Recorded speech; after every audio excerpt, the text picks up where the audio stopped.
Barang ni saya pasang, kita test, terus rosak. Hai, T1 Minute hari ni.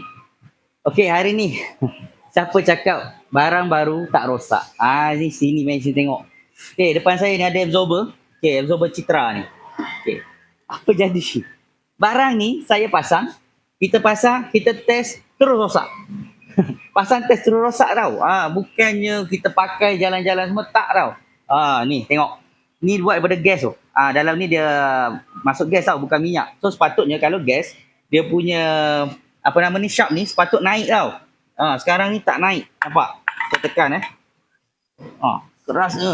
Okay, bila saya tekan nampak dia dah mati dah. Nampak? So semalam kereta ni dah siap bila kita call owner, sebab sebelum tu kita test elok.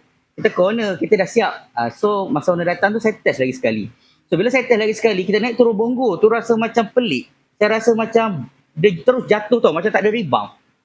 So saya pun check lah kan. Check sambil-sambil check tu kebetulan owner datang. Sebab owner nak ambil kereta, kita dah janji kan. So saya cakap kat owner kan, bang, saya tak puas hati dengan kereta dia. Walaupun saya dah siap, dah buat, saya bawa tu rasa tak sedap. So saya minta izin lah untuk double check lah. Sebab saya syak absorber dia tak okey. So memang betul. Hari ni saya buka balik absorber dia. Inilah hasil dia. Nampak tak?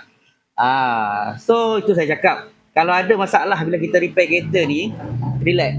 Check dulu, bagi tahu owner dulu, sembang betul-betul, insyaAllah owner boleh faham. So kalau siapa ada masalah kereta, nak kita check balik, boleh datang ke Fizi Motorsport Sunway Ipoh. Saya dapat hari ni settle.